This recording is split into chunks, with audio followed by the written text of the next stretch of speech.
கவிப்பேரரசு வைரமுத்து அவர்களின் 3ஆம் உலகப் போர் பகுதி 37. ஏண்டா தங்கம் சின்ன பாண்டி நெசந்தானா? எங்களை விட்டுட்டு பரதேசம் போக புரியாமல ஒன்றுக்கு 2 தடவை யோசிச்சு பாடுறா மகனே. தட்டோட்டில் போட்டு மறுமாத்துக்கு காணப்பயிறு வறுத்துக்கிட்டே சத்தம் போட்டு புலம்புறா சிட்டம்மா. இம்புட்டு நேரமாக வறுத்தும் நிறங்கூடி வராமல் நிற்கிது பயிறு. உப்பு தண்ணியை லேசா அது மேலே ஒரு தெளிச்சா இப்போ வறுத்தா. செத்த வடத்தில் வயசுக்கு வந்த புள்ள முதலாக வெக்கப்படுற தோரணையில் மூஞ்சி செவந்து பொன்னிறமாக வருது பயிறு. அகப்பையில் இன்னும் 2 தள்ளு தள்ளி முந்தானையை சுருட்டி தட்டோட்டில் அடவு கொடுத்து பொத்து நாப்பில் இறக்கி வச்சா வறுத்த பயிரை. வலது கையை மோவாய்க்கு முட்டு கொடுத்து திண்ணையில் உட்காந்து கூரையில் மூங்கில் மரம் தொலைக்கிற வண்டையே வேடிக்கை பார்த்துக்கிட்டு இருக்கான் சின்ன பாண்டி. பசுமாட்டுக்கு பருத்தி விதை ஆட்டிக்கிட்டு இருக்காரு கருத்தமாயி. சதக்கு சதக்குன்னு பருத்தி விதை சதங்கவும் உரலை விட்டு தவ்வி தவ்வி மேலே வருது ஆட்டுக்கல். சொன்ன பேச்சு கேட்காம துள்றத பாரு என் முரட்டு பையன் முத்துமணி மாதிரி. ஆட்டுக்கல்ல மிசுங்க விடாம கதகதன்னு ஆட்டவும் மஞ்சப்பாலாக பீச்சு எரியுது பருத்தி விதை. மாட்டுக்கு போடுற பருத்தி விதையே மசிய அரைக்கப்படாது. அரையும் குறையுமா அரைச்சு நாரும் பாலுமா இருக்கிறப்பவே நச்சுன்னு வழிச்சிடணும். ஆட்டுன பருத்தி விதையை அள்ளி குத்துச்சட்டியில் கொட்டிக்கிட்டே கருத்தமாயி சொல்கிறாரு. மகனே சின்ன பாண்டி, நாய் வேயி சொல்கிறதையெல்லாம் கேட்காத. உன் நெஞ்சு கூட்டுக்கு எது நல்லதுன்னு நினைக்கிறியோ அதை செய்யி. நாங்கள் தற்குறிய தெற்கு வடக்கு தெரியாது எங்களுக்கு. உங்கள் ஆத்தா ரயிலை பார்த்ததில்ல, நான் ஏரோப்ளேன் பார்த்ததில்ல. நீயாச்சும் உலகம் சுற்றி ஊர் வந்து சேரு. உலகத்தை சுற்றுறவனெல்லாம் ஊர் வந்து சேர்ந்துட்டானாக்கும்.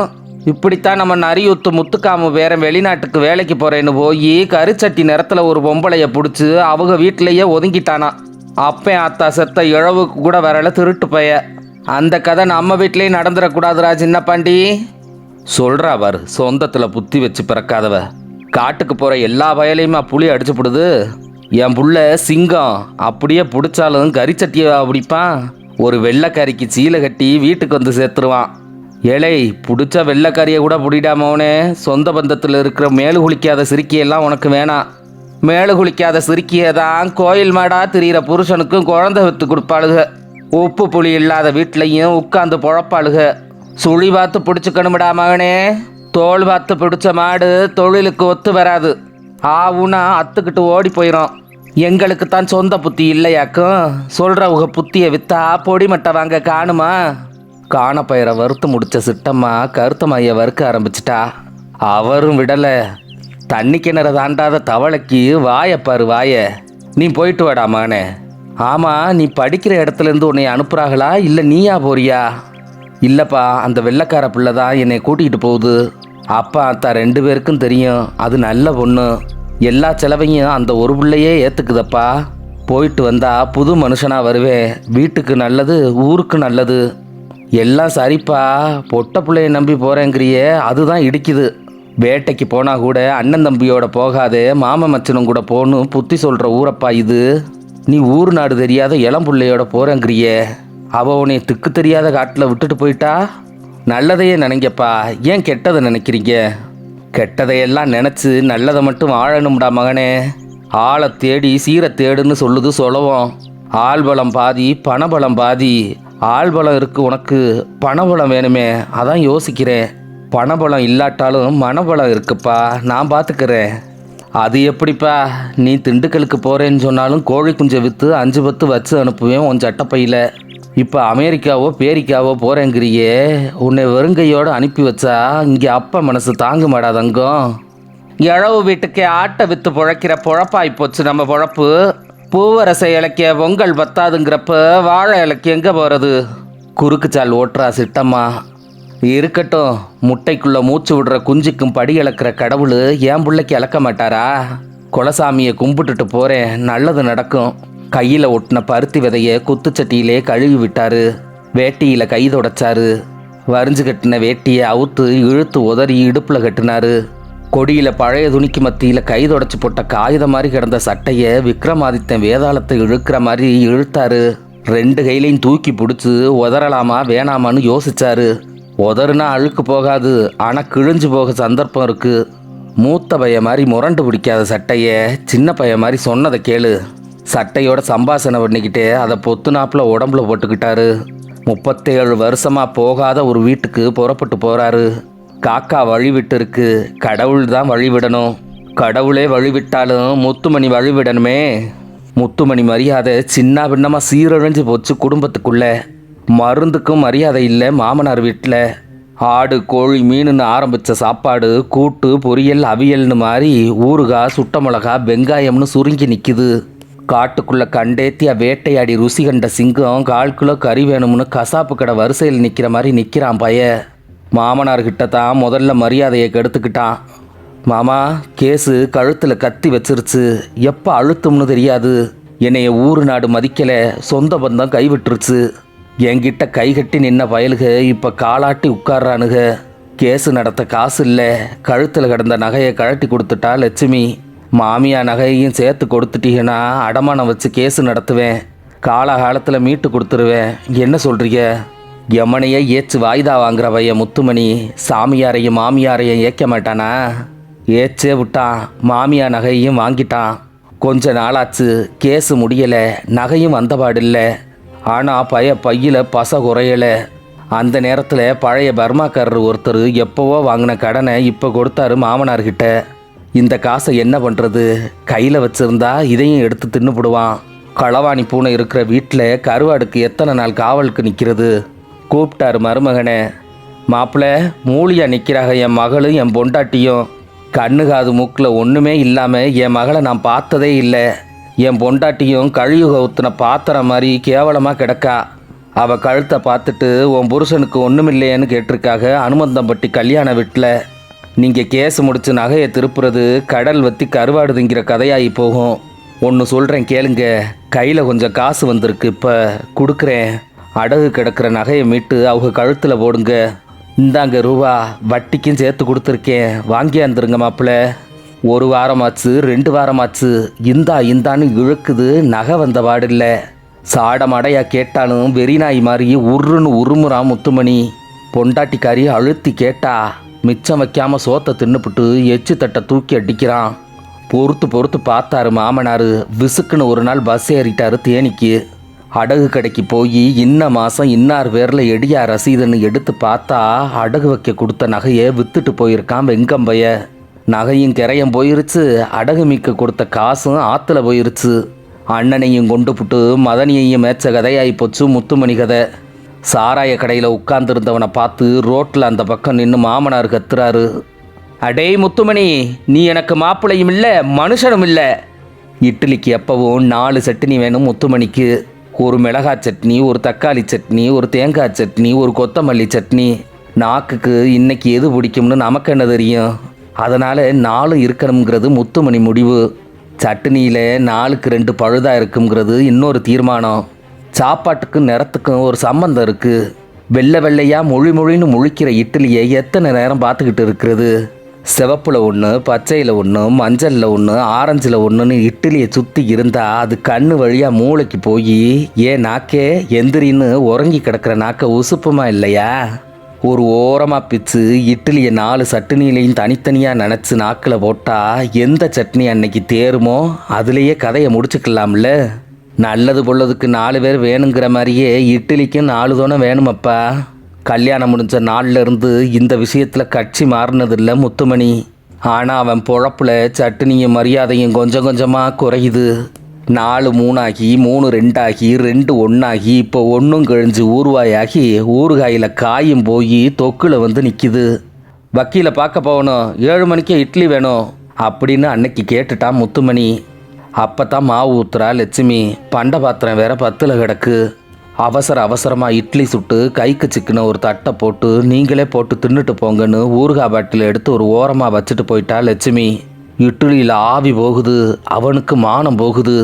ஊறுகாய் பாட்டில் எடுத்து ஒரு பக்கமாக சாய்ச்சி உள்ள கரண்டியை விட்டு ஆளுங்கட்சி கூட்டத்துக்கு ஆள் சேர்க்குற மாதிரி அடிபிடிச்சு கிடந்த தொக்க வம்பாடு விட்டு ஒன்று சேர்த்து அவன் எடுத்து வைக்க பேய் பிடிச்ச பொம்பளை மாதிரி தடார்னு தட்டை தட்டி விட்டா மாமியாக்காரி. ஏண்டி லட்சுமி, உனக்கு புத்தி கித்தி கெட்டு போச்சா? அது உங்க அப்பை சாமியார் மட்டும் திங்கிற தனி தட்டுடி. யாரு தட்டுல யாரு திங்கிறது? சாமி திங்கிற தட்டில் வந்ததும் போனதும் வாய் வச்சா தெய்வ குத்தம் ஆயிராதா?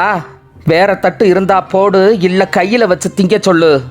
கத்தி குமிச்சவ தட்டில் கிடந்த இட்லியை தழகீழ கொட்டிட்டு தட்டை சுற்றி தண்ணியை தெளித்து கைவிடாமல் கரண்டியிலே எடுத்துக்கிட்டு போனா கொல்லை பக்கம். அவமானத்தில் எரிஞ்சு கரியாகி போனா முத்துமணி. அழகான ஊர் கோகிலாபுரம். காத்தாட வயக்காடு, விசிறி விட தென்னந்தோப்பு. உங்கள் வம்புக்கு நான் வரலன்னு உத்தமபாளையத்தை விட்டு ஒதுங்கி நிற்கிற ஊர். அங்கே ஒரு தென்னந்தோப்பு இருக்குது லட்சுமி பேரில். பேரம்பெத்திக்கு ஆகட்டுமேன்னு அவங்க அப்பா அதை மட்டும் கோயிலுக்கு எழுதி வைக்கல.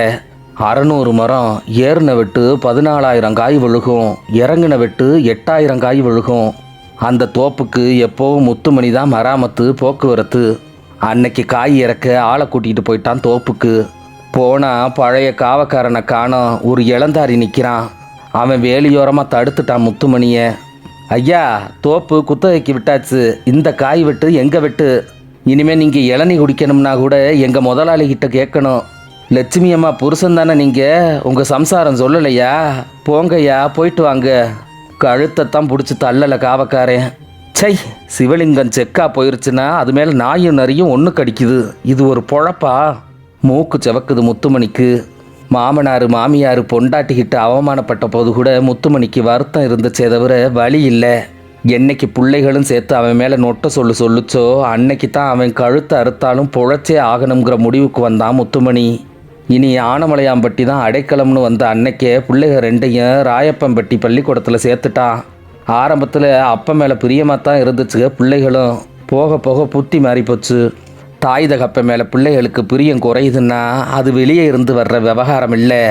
வேம்புக்கு கசப்பும் கரும்புக்கு இனிப்பும் வெளியே இருந்தால் வருது. நல்லதோ கெட்டதோ உள்ளே இருந்து தான் வரணும். அப்பா மேலே பிள்ளைகளுக்கு அவமரியாதை வருதுன்னா புருஷனை பற்றி பொண்டாட்டி நல்ல சொல்லி வளர்க்கலன்னு அர்த்தம். ஆத்தா மேலே பிள்ளைகளுக்கு ஆசை குறையுதுன்னா பொண்டாட்டியை பற்றி புருஷன் நல்ல எண்ணத்தை ஊட்டி வளர்க்கலன்னு அர்த்தம். அம்மாவும் பாட்டியும் அப்பனை பற்றி மாற்றி மாற்றி சொல்ல அப்பனை ஒரு கீழ்ப்பார்வை பார்த்து பழகுதுங்க பிள்ளைக. நல்லது அப்ப மேலே பழி சொன்னாலே நம்பிருங்க பிள்ளைக. முத்துமணி பாவம் பிறவியிலேயே விஷம். லேசாக வத்தி வைக்கவும் பசக்குன்னு பற்றிக்குச்சுக பச்சை பிள்ளைக. மோட்டார் சைக்கிளில் கூட்டியாந்து பள்ளிக்கூடத்தில் இறக்கி விட வந்த தகப்பனை பார்த்து அஜய் தேவும் ரூப்கலாவும் வார்த்தையை தேய்ச்சி தேய்ச்சி பேசுகிறாங்க. டாடி, எங்கள் பள்ளிக்கூடத்துக்கு இனி நீங்கள் வர வேணாம். எங்கள் டீச்சரெல்லாம் எங்களை ஒரு மாதிரி பார்க்குறாங்க. பிள்ளைக சொன்ன அந்த வார்த்தையில் தான் முத்துமணிக்குள்ளே இருந்த அத்தனை மிருகமும் மொத்தமாக எந்திரிச்சு காய்ச்சி மூச்சுன்னு கத்தி குமிச்சிருச்சுக. பட்டினி கிடந்த நாய்க்கு வெறி பிடிக்குமாமில்ல, பிடிச்சிருச்சு முத்துமணிக்கு. கால் நடுங்குது கருத்தமாய்க்கு. உடம்பு முன்ன போனாலும் நெஞ்சை பிடிச்சி யாரோ பின்ன தள்ளுற மாதிரி தெரியுது. 37 வருஷம் கழித்து இந்த வீட்டுப்படி மிதிக்கணுமா? எனக்கு அந்த யோக்கியதை இருக்கா? சரி, வேற வழி இல்லை. கடன் கேட்போம். இல்லைன்னு சொல்லிட்டா பழைய தப்புக்கு மன்னிப்பு கேட்டுட்டு திரும்பிடுவோம். நெஞ்சை இறுக்கி பிடிச்சிக்கிட்டு துணிஞ்சு ஏறிட்டாரு கவட்டக்காலன் வீட்டுக்குள்ளே. உள்வாசலில் மேய்ஞ்சிக்கிட்டு இருந்த கோழிகை எல்லாம் அவரை கண்டதும் ஓடி ஒளியுதுக. பசுமாடும் வெள்ளாடும் விரிச்சு விரிச்சு இவரையே பார்க்குதுக. சக்கரை நாக்காளியில் உட்காந்துருக்கான் கவட்டக்காலன் மகன். அவனுக்கு காப்பி ஆற்றி கொடுத்துக்கிட்டு இருக்கான் ஒரு பொடிப்பைய. 2 காலும் விளங்காமல் பிறந்தவன் அவன். தாய்மடி பொண்டாட்டி மடி ரெண்டுமே அவனுக்கு சக்கரை நாக்காளி தான். கருத்தமாயி கவட்டக்காலனை வெட்டி எரிஞ்சப்ப 6-7 வயசு இருக்கும் அவன் மகனுக்கு. இப்போ நாக்காளி கொள்ளாமல் உடம்பு பெருத்து போய் தாடி மீசையோட ஒரு பக்கமாக சாஞ்சு ஒரு மார்க்கமாக உட்கார்ந்துருக்கான். அவனை கையெடுத்து கும்பிட்டாரு கருத்தமாயி. எப்பா, உங்கள் குடும்பத்துக்கு கடன்பட்டவன் வந்திருக்கப்பா. உங்கள் பரம்பரைக்கு என்னால் ஒரு கெட்டது நடந்து போச்சு. அது நான் எண்ணி செஞ்ச காரியம் இல்லை மகனே. என்னமோ ஒரு காலை கூத்து. செயலை விட்டு 7 வருஷத்தில் வெளியே வந்துட்டேன். ஆனால் மனசாட்சியை விட்டு இன்னைக்கு வரைக்கும் வெளியே வர முடியல. என்னைக்காவது உங்கள் குடும்பத்துக்கு பட்ட கடனை தீர்த்துருவேன். ஆனால் உங்கள் பரம்பரைக்கு செஞ்ச பாவத்தை என்னைக்கு தீர்க்க போகிறேன்? கண்ணில் லேசாக தண்ணி ஊறி தொண்டை கட்டி போய் குரல் உடையுது கருத்தமாயிக்கு. ஆனால் கருத்தமாயி நினைக்கல கவட்டக்காலை மகன் முருகேசு சாமி குறி சொல்கிற மாதிரி அம்புட்டு அழகாக பேசுவான்னு. நீங்கள் 37 வருஷமாக மறக்காமல் இருக்கீங்க. ஆனால் எங்கள் குடும்பம் அதை 3 மாதத்தில் மறந்து போச்சு பெரியப்பா. பிறப்ப ஒரு வழியில் வச்சுட்டு சாவை பல வழியில் வச்சிருக்கு கடவுள். எங்கள் அப்பனை நீங்கள் கொள்ளலை, உங்கள் வழியாக அவருக்கு சாவு வந்திருக்கு. அதை மறந்துருங்க. உட்காந்து டீ குடிங்க, வந்த காரியம் சொல்லுங்க. உங்கள் கடனை கட்டவும் எங்கள் குடும்பத்தை நிமித்தமும் இப்போ ஒரு காலம் கைகூடி வந்திருக்கு முருகராசு. பழைய பத்திரத்து மேலே 1 லட்ச ரூபாய் எச்சா கொடுத்தீங்கன்னா என் சின்ன பையலை அமெரிக்காவில் ஒரு படிப்பு படிக்க வச்சு ஆளாக்கி அழகு பார்த்துருவேன். இல்லைன்னு சொல்லிடாத மகனே, ஏறாதபடி ஏறி வந்திருக்கேன். முருகராசு ஒன்றும் பேசலை. தலையை அங்கிட்டும் இங்கிட்டும் ஆட்டி உதட்ட பிதுக்கி உச்சி மட்டும் கொட்டிக்கிட்டான். என்ன பெரியப்பா, பத்திரத்து மேலே கடன் கேட்குறீங்களே, பத்திரம் இல்லையே? பத்திரம் இல்லையா? என்னப்பா சொல்கிற? நேற்று தான் உங்கள் மகன் கடனை கட்டி பத்திரத்தை வாங்கிட்டு போனான். ஏன் மகனா? சின்ன பாண்டியா?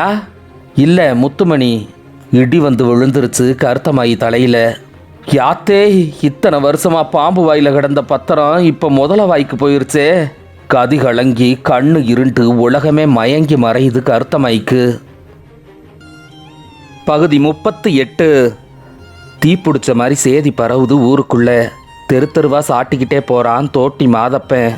ஐயா, இதனால் சகலமானவர்களுக்கும் தெரிவிப்பது என்னென்னா, அட்டனம்பட்டி சீனிச்சாமி மகன் கருத்தமாயிக்கும் கருத்தமாயி மகன் முத்துமணிக்கும் சொத்து தகராறில் ஒரு பஞ்சாயத்து இருப்பதால் எட்டுப்பட்டற சாதிசனமும் வார புதன்கிழமை காலையில் 10 மணிக்கு அரச மரத்தடி அம்பலக்கல்லில் வந்து கூடணும்னு ஊர் பஞ்சாயத்து உத்தரவு. கிணிமிட்டி கிணிமிட்டி கிணிமிட்டி கிணிமிட்டின்னு தமுக்கு அடித்த சத்தம் தேஞ்ச இடத்துல இருந்து ஊராளுக பேச்சு ஆரம்பிச்சிருச்சு. எல்லாருக்கும் எதிரி வெளியே இருந்து வாரதில்லப்பா, வீட்டுக்குள்ளேருந்து தான். பாவம் கருத்தமாயி, இந்த மனுஷன் எத்தனையத்தான் சமாளிப்பார் பாவம். 2 தலைமுறையாக கழியாத கடன், ஒரு தலைமுறையாக பேச்சுவார்த்தை இல்லாத பொண்டாட்டி, பாலூற்றி வளர்த்து பாம்பாகி போன மூத்த மகன், ஊரை தூக்கி நிறுத்திட்டு வீட்டுக்கு இன்னும் வெறும்பயலா நிற்கிற இளைய மகன், கஞ்சுக்கு விளையாத பூமி, கண்ணு திறக்காத சாமி. என்னமோ கருத்தமாயி காட்டில் மட்டும்தான் மழை பெய்யாத மாதிரி பேசுறிய. எல்லாரும் குழப்பும் அப்படித்தானே கிடக்கு. வீட்டுக்கு வீடு வாசப்படி. எந்த பிள்ளைக தாய் தகப்பனோட ஒத்து பிழைக்குதுக. இடுப்புக்கு மேலே வளர்ந்ததும் கழுத்தை எட்டி கடிக்குதுக. அழகு சங்கு மகன் தகப்பனை கிணத்துல தள்ளி கொண்டு விட்டானா இல்லையா? ஆமாம், அழகு சங்கு நல்லவனாக்கும். சாகிற வரைக்கும் சொத்து இல்லடான்னு சொல்லிவிட்டான். மகன் கொண்டு விட்டான். இடுப்பு வேட்டி மாதிரியே சொத்தை இறுக்கி பிடிச்சிக்கிட்டு இருந்தா கதைக்கு ஆகுமா? ஆண்டமா அனுபவிச்சமான்னு கொடுத்துறணுமா இல்லையா? கொடுக்கறதுக்கு தகப்பனுக்கு மனசு வரலாம், அதை வாங்கி செலுத்த மகனுக்கு யோக்கியதை வேணுமா இல்லையா? பட்டு குஞ்சத்தை கொண்டு போய் விளக்கமாத்தில் கட்டுனா விளங்குமா? நீ விளக்கமாத்தை ஏன் பெத்த? வேல்கம்பை பெற்றிருக்கணும். வேல்கம்பா பிறந்தது விளக்கமாறா போயிருதே. யார் தப்பு? வேல்கம்பு விளக்கமாறா போகிற வரைக்கும் பார்த்துக்கிட்டு இருந்தியே, யார் தப்பு? காளையோ மோழையோ பெத்ததுக்கு கையில் சொத்தை கொடுத்துப்புட்டு கிழடு கட்டையோ ஒதுங்க வேண்டியது தான். அப்போ முத்துமணி கையில் நிலத்தை கொடுத்துப்புட்டு வயிற்றில் ஈரத்துணியை இறுக்கி கட்டிக்கிட்டு கருத்தமாயை படுக்க சொல்கிறியா? ஏன் நிலம் கொடுத்த அப்பன் அத்தாளுக்கு காலமெல்லாம் கஞ்சி ஊற்ற மாட்டானா முத்துமணி? ஊற்றுவான். சாக போகிற வாய்க்கு பால் ஊற்ற கூட கணக்கு பார்க்குற சண்டால பையன் அப்பன் அத்தா புழைக்க கஞ்சி ஊற்றுவானாக்கும். அது தெரிஞ்சுதான் பிடிச்ச புடி விடாமல் நிற்கிறார் கருத்தமாயி. கதை சொல்லுவாங்கல்ல ஊரில், கடலுக்குள்ளே தீவு இருக்குது, தீவுக்குள்ளே மலை இருக்குது, மலைக்குள்ளே குகை இருக்குது, குகைக்குள்ளே பூவு இருக்குது, பூவுக்குள்ளே வண்டு இருக்குது, வண்டுக்குள்ளே புழுவு இருக்குது, புழுவை பிடிச்சி நசுக்குனா ராசா செத்து போயிடுவார்னு. அப்படித்தானப்பா கருத்தமாயி கதையும். நிலத்தை பிடுங்கிட்டா அவர் ஆத்மா அடங்கிரும். அதுக்கு தான் அடி போடுது அந்த லஞ்சத்தில் பிறந்த நாயி. அப்பனையே பஞ்சாயத்துக்கு இழுத்துட்டானே. பஞ்சாயத்தில் என்ன கூத்தாக போகுதோ, கொடுமை நடக்க போகுதோ. வீட்டுக்குள்ளே, திண்ணையில், தெருவில், வயக்காட்டில், களத்து மேட்டில், சாராய கடையில், டீ கடையில், தாயம் உருட்டுற இடத்துல, ஆத்தங்கரையில், குளத்தங்கரையில் இதே பேச்சா இருக்குது எங்கே பார்த்தாலும். அன்னைக்கு ராத்திரி கட்டாகி போச்சு கரண்டு. இருட்டுக்குள்ளே முங்கி கிடக்கு ஊர்.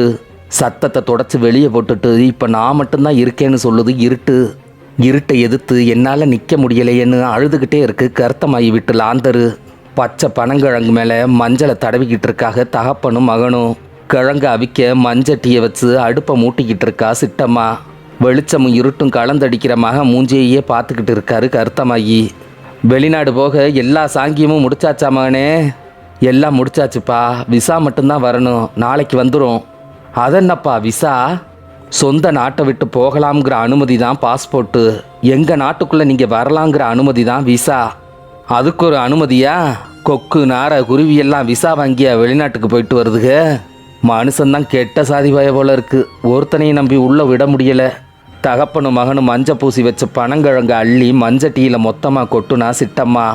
சீமை கருவேலை முள்ளு தள்ளியே அடுப்பு இருக்க ஆரம்பிச்சா. தள்ளி உட்கார்ந்துருந்த மகன்கிட்ட நகர்ந்து வந்தார் கருத்தமாயி. அவன் தலைக்குள்ள கையை விட்டு 5 விரலையும் குடுமிக்குள்ளே அழுத்தினாரு. அப்பன் செல்லம் குஞ்சுறது தலையிலிருந்து கால் வரைக்கும் புரியுது மகனுக்கு. என்னமோ சொல்ல வாராருன்னு அவர் அழுத்தின அழுத்தில் ஒரு குறி காட்டுது. சின்னப்பாண்டி, இந்த 2 நாளாக நெஞ்ச என்னமோ கவ்வுதுரா மகனே. என்னப்பா சொல்கிற? பஞ்சாயத்துக்கு பதட்டப்படுறியா? அதெல்லாம் ஒரு கவலையும் இல்லைப்பா எனக்கு. விடிஞ்சு எந்திரிச்சா மனுஷனுக்கு அவன் பொழப்புல ஒரு உப்பு உரப்பு இருக்கணுமா இல்லையா? உங்கள் அண்ணன் இல்லாட்டா என் பொழப்புல உப்பு ஏது உரப்பு ஏது? ஒரு வருஷத்துக்கு நான் பெத்த மகன் மூஞ்சி காணாமல் அலைய போகிறேன். அதை நினச்சி தான் மகனே நெஞ்சுக்குட்டில் நிம்மதி செத்து போச்சு. அப்பன் தலையில் வச்ச கையை எடுத்து நெஞ்சில் வச்சு அழுத்துக்கிட்டே சொல்கிறான் சின்ன பாண்டி. ஒரு வருஷம்தான், கண்ணை மூடி கண்ணை முழிக்க முன்னே ஓடி போயிருமப்பா. ஒரு வருஷம் கழிச்சாவது வந்து சேர்ந்துட மாட்டியா? நிச்சயம் வந்துடுவேன்ப்பா, சத்தியம் பண்ணி கொடு. எதுக்கு சத்தியம்? என் தலையில் அடிடா மகனே. தண்ணி புழங்க மாட்டேன், சிகரெட்டு குடிக்க மாட்டேன், சில்லறை விளையாட்டு விளையாட மாட்டேன். சொல்லி அடி என் உச்சந்தலையில். ஏன்பா என் மேலே நம்பிக்கை இல்லையா? உன் மேலே இருக்குப்பா, ஊர் மேலே நம்பிக்கை இல்லை. சரிப்பா சத்தியம், நீ சொன்ன மூணையும் தொடமாட்டேன்ப்பா. அவன் நெஞ்சில் வச்ச கையை உருவி மகன் கண்ணத்தையே தடவிக்கிட்டு இருந்தாரு கொஞ்ச நேரமா. சித்தம்மா அடுப்பில் போட்ட கிழங்கு வெந்து மலர்ந்து போச்சு.